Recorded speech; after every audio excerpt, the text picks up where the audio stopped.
अस्सलामुअलैकुम वरहमतुल्लाहि वबरकातुहू।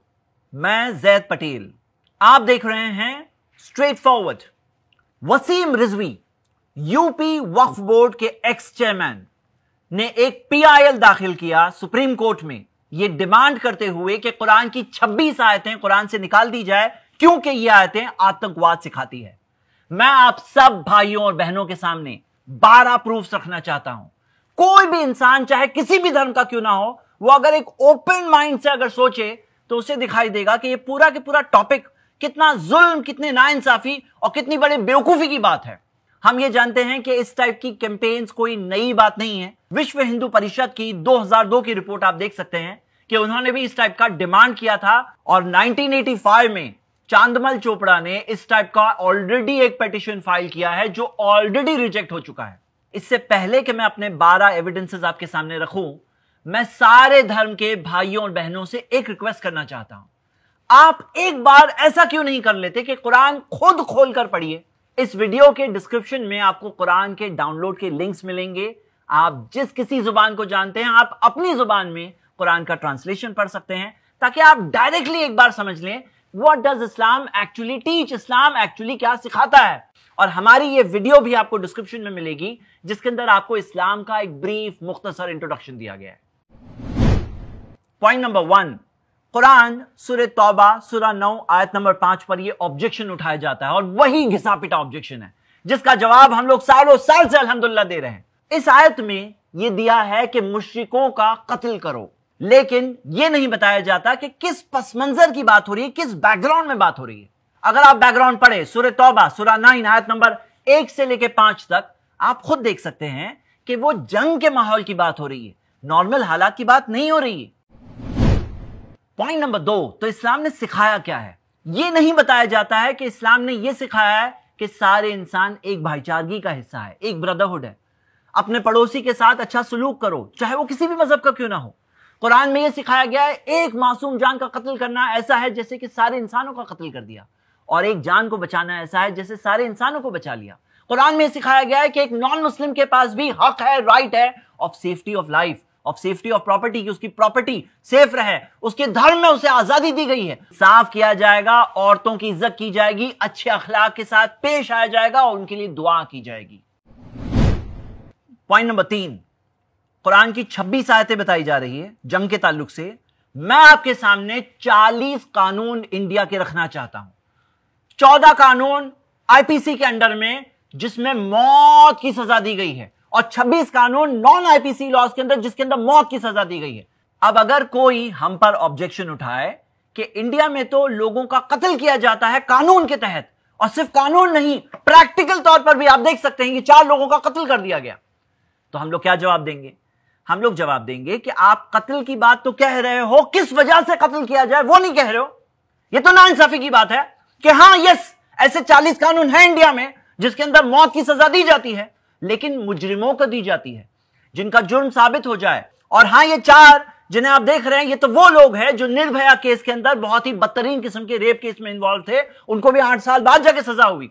तो हम देखते हैं कि अगर कोई चीज को पस मंजर से, बैकग्राउंड से निकाल करके बताया जाए तो ऐसा लगेगा यहां जंगल का कानून चल रहा है।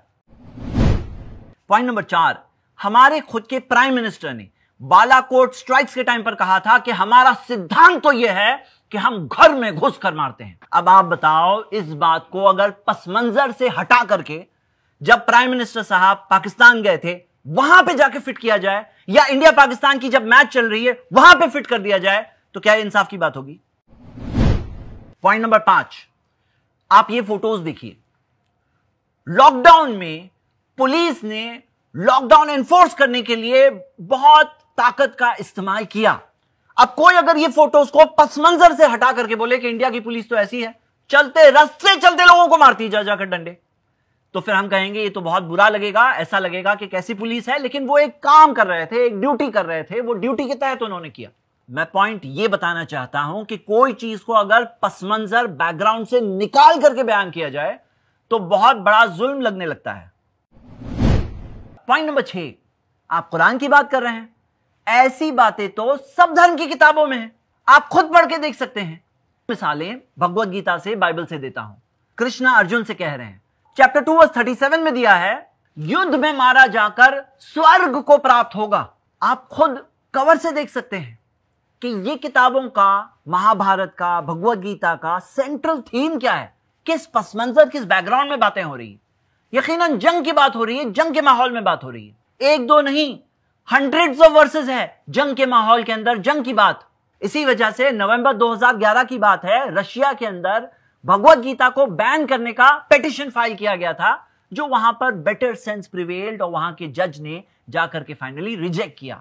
इसी तरह की चीज इंडिया में भी हुई है और हम फिर एक बार उम्मीद करते हैं इसी तरह की चीज इंडिया में भी होगी। क्रिश्चियन बाइबल में पढ़िए, जेरेमाया चैप्टर 48 वर्स 10, श्रापित है वो जो अपनी तलवार को लहू बहाने से रोक रखता है। ड्यूट्रॉनमी चैप्टर 20 वर्स 16, उनमें से किसी प्राणी को जीवित मत छोड़ना। एक दो नहीं, ऐसे कई सारे वर्सेस है क्रिश्चियन बाइबल में, और ये वर्सेस ने क्रूसेडर्स को इंस्पायर भी किया था कि उन्होंने इस तरह से जाकर जो खून खराबा और कत्लेआम किया, जिसकी वजह से हम देखते हैं 2004 में जाकर पोप जॉन पॉल II ने माफी तक मांगी थी। ये वर्सेस को अपने पस मंजर से निकाल करके अगर किसी को गलत मीनिंग निकालना है तो ऐसे लोग होते हैं सब धर्म में, जो ऐसी टाइप की चीजें लेकर के अपने आतंकवाद को जस्टिफाई करते हैं, अपने गलत कामों को जस्टिफाई करते हैं। लेकिन वो धर्म एक्चुअली क्या सिखाता है, हमें वो देखना चाहिए। कुरान में ये दिया है कि काफिर का कत्ल करो, ये बात तो बहुत फेमस कर देते हैं ये लोग, लेकिन ये बात कोई नहीं बोलता कि कुरान में ये भी सिखाया गया है। सूरह हुजुरात की आयत है, सूरह नंबर 49 आयत नंबर 9, कि अगर मुस्लिम्स के दो गिरोह में अगर झगड़ा हो जाए तो उनमें सुलह कराओ, और अगर उनमें से एक दूसरे पर ज्यादती कर रहा है, जुल्म कर रहा है, तो तुम सब के सब उस ज्यादती करने वाले गिरोह के साथ किताल करो, जंग करो, लड़ो। मुस्लिम के साथ भी लड़ने सिखाया गया है इंसाफ के लिए। बल्कि कुरान में यह भी सिखाया गया है, ए ईमान वालों, खड़े हो जाओ इंसाफ के लिए गवाह बनकर, चाहे खुद के खिलाफ क्यों ना हो, चाहे अपने माँ बाप के खिलाफ क्यों ना हो, चाहे अपने रिश्तेदारों के खिलाफ क्यों ना हो, चाहे अमीर के खिलाफ क्यों ना हो, और चाहे गरीब के खिलाफ क्यों ना हो, क्योंकि अल्लाह सबकी मदद कर सकता है।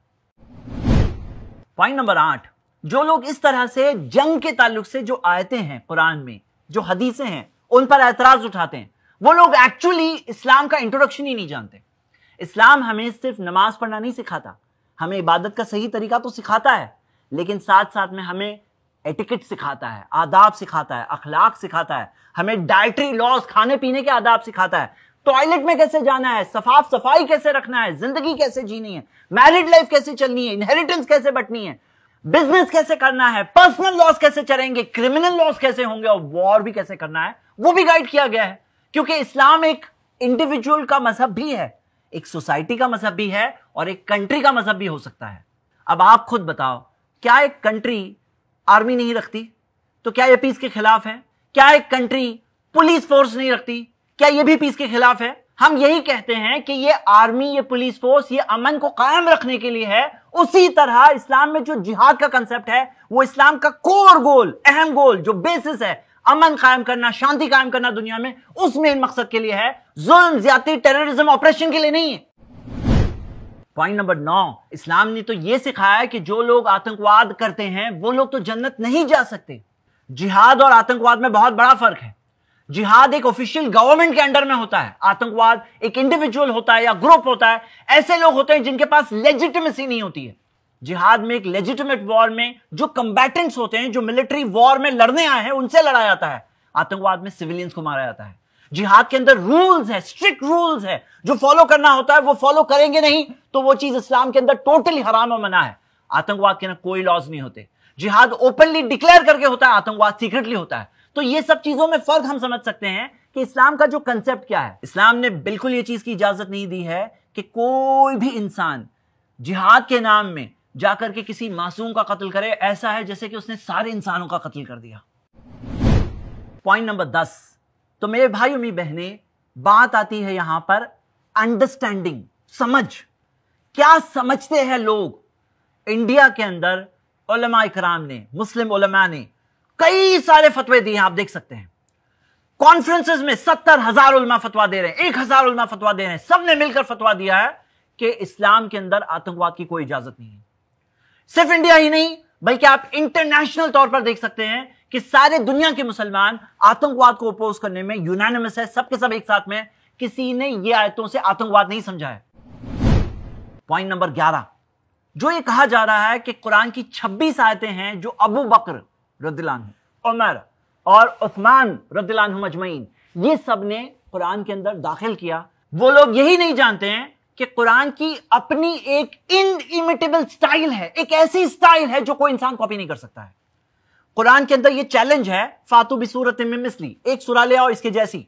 और इस चैलेंज को तारीख गवाह है, पूरी इंसानी हिस्ट्री में 1400 साल गुजर गए, कोई एक ऐसी सूरा, एक ऐसा चैप्टर नहीं लाया गया है जो कुरान के चैप्टर्स को मीट करे। देखिए कुरान अरबिक में है, जाहिर सी बात है, ये बात समझने के लिए जो अरबिक जानते हैं वही समझ सकते हैं। और अरबिक जानने वाले मुस्लिम्स और नॉन मुस्लिम्स दोनों मौजूद हैं दुनिया में। आप खुद देख सकते हैं कि अरबिक लैंग्वेज का एक लेवल होता है जिसे बलागा कहते हैं।